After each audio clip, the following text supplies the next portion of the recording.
Welcome to Tales from the Whisk Camp. Today we're going to make a traditional Portuguese dish called Milho Frito. It comes from the Madeira region of Portugal, and it is basically a cornmeal cake that's made with chicken stock, cream, and kale. It's traditionally eaten with beef. We like to prepare it here and serve it with poached eggs and sauteed vegetables. What we're going to do is we're going to start by heating up a cup of cream, 2 cups of chicken stock, and 3/4 cup of water.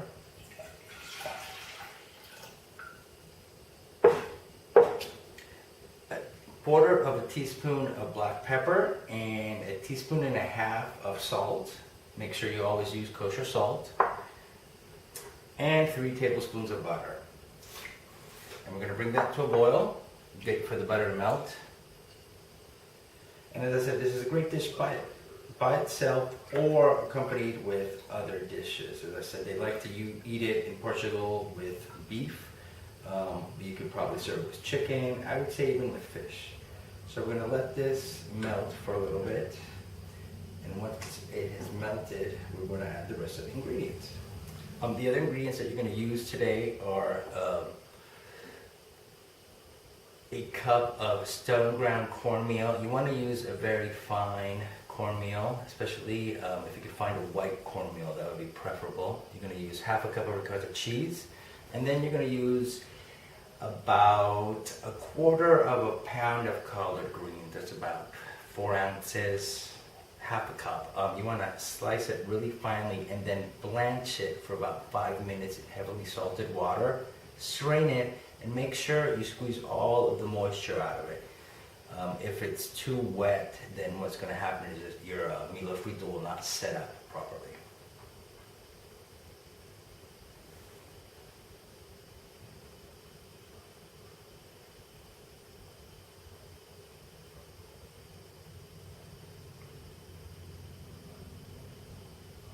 So we're just going to wait a couple more minutes until the butter melts. Give it a little stir to kind of help it out.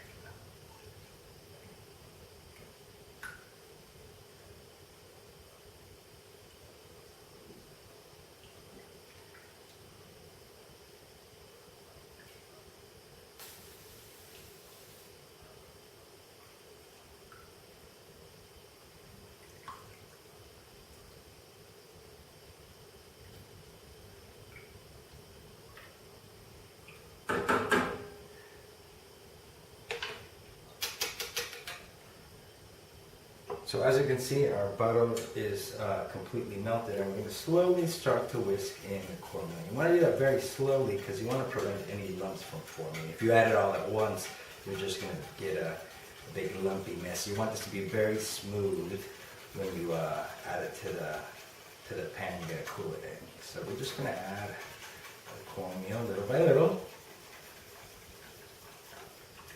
And just continue whisking it. You're going to cook it until it starts to really thicken up. Make sure you really whisk it well. You don't want it to scorch on the bottom of the pan or it could get lumpy. And you're going to cook this, I'd say, for about 5 to 10 minutes. It's going to start to get really thick and pull away from the pan.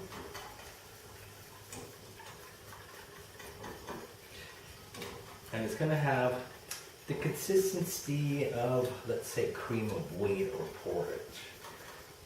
Just continue stirring it.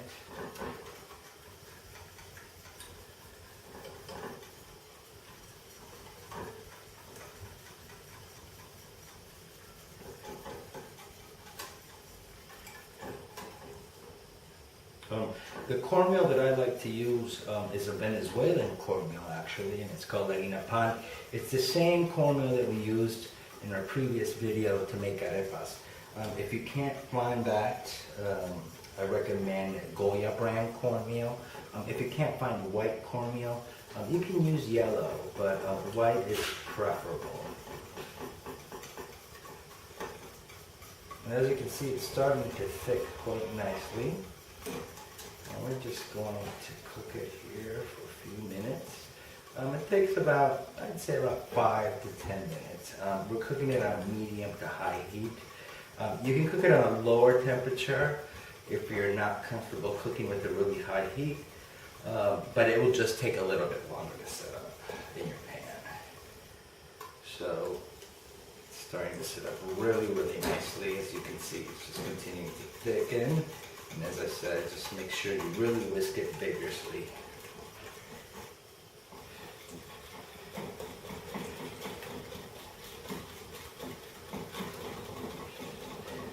And I would say this process is almost like cooking polenta, if you're familiar with that lovely Italian dish.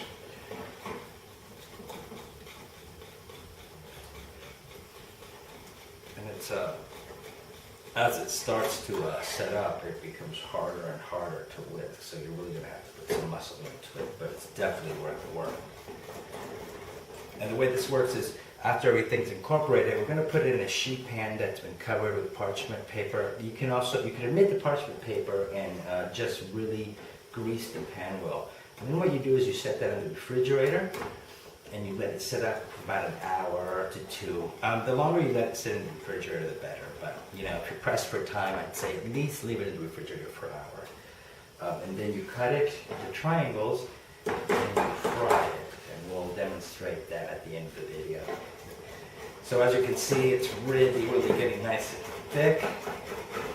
That's really what we're looking for. It really smells amazing.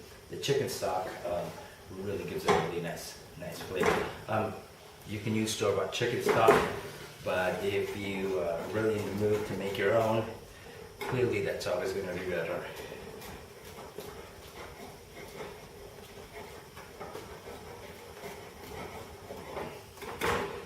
So, as you can see, it's got really, really nice. And it forms little mounds on the top when you put it back in the pan. So we're going to switch to our whisk. Continue to stir it.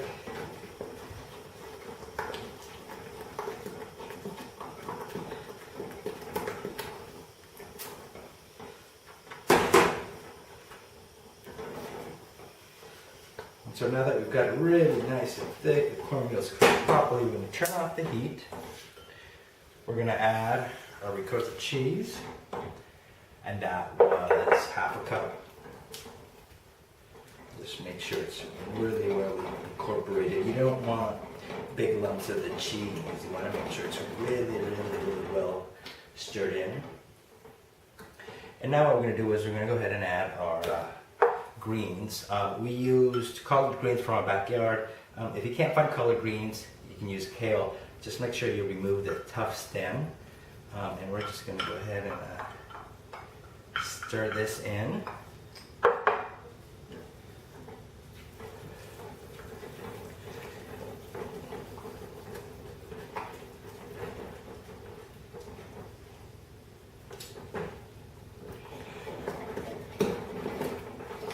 And the collard greens, or whatever greens that you use, will give it a nice little green tint. It's a really, really pretty dish, especially after it's fried up. It's got this nice little golden hue to it, and then when you cut into it, it's got this really light green color. So now that our mixture is complete, what we're going to do is grab our pan that's been lined with parchment paper. And as I said, if you don't have parchment paper, you can always just really coat the pan well with olive oil. When using olive oil, make sure you use a really good quality olive oil because it will give it a really nice taste. So let's go ahead and make sure we get everything out of the pan. Don't want to waste any of it.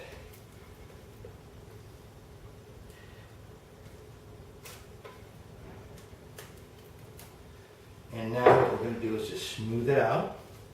Make sure it's an even thickness all through the pan. That will ensure that it's all going to chill at the same rate properly. Too bad we don't have smell-o-vision because this really smells amazing.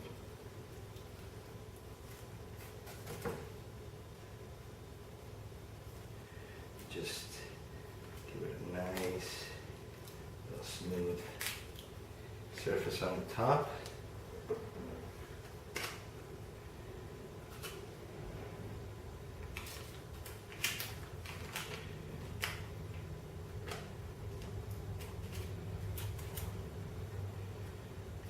go.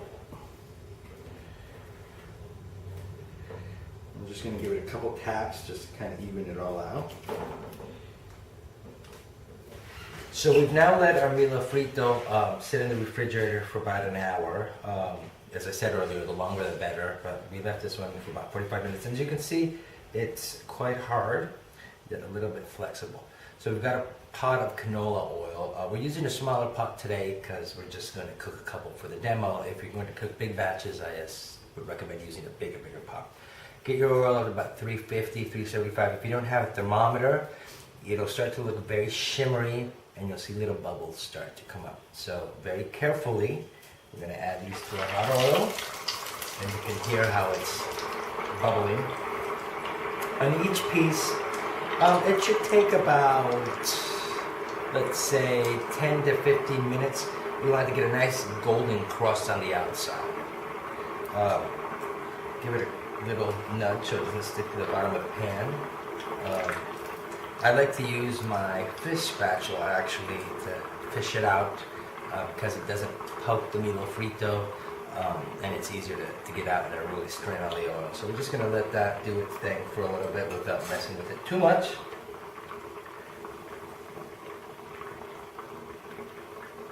And when frying, when deep frying stuff, be very careful. There's nothing worse than a hot oil burn. And just make sure you don't overfill the pan, because when you put whatever you're frying in the pan of hot oil, it tends to bubble up. You don't want to have the oil spill out of the pan and then catch on fire, because that's definitely a sure way to ruin your meal.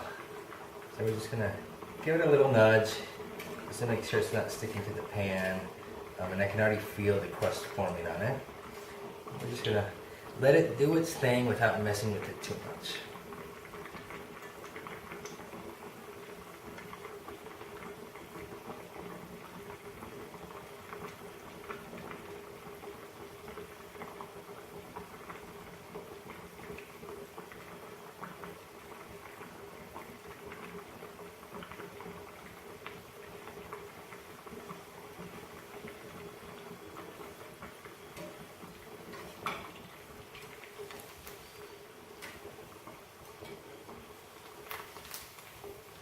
So these are coming out quite nicely. These also can be, they don't necessarily have to be cut into these big pieces. You can cut them in smaller squares or even little rectangles, fry them individually, and then top them with shredded meat, maybe a little bit of sauteed vegetables, and serve them as appetizers too. And I believe this little guy is ready. As you can see, it's got a nice little golden color, and we're just going to put them side by side so you can see the difference. I'm just going to let this one drain, and we'll cut it here in the middle so you guys can see what it looks like after it's fried. So it's quite warm still. So let's just cut into this little devil. Got a nice little crunch on the outside, and it's extremely nice and fluffy and creamy in the middle. And that is how you make Portuguese Milho Frito. I hope you guys enjoy it, and I will see you on our next web episode. Thank you.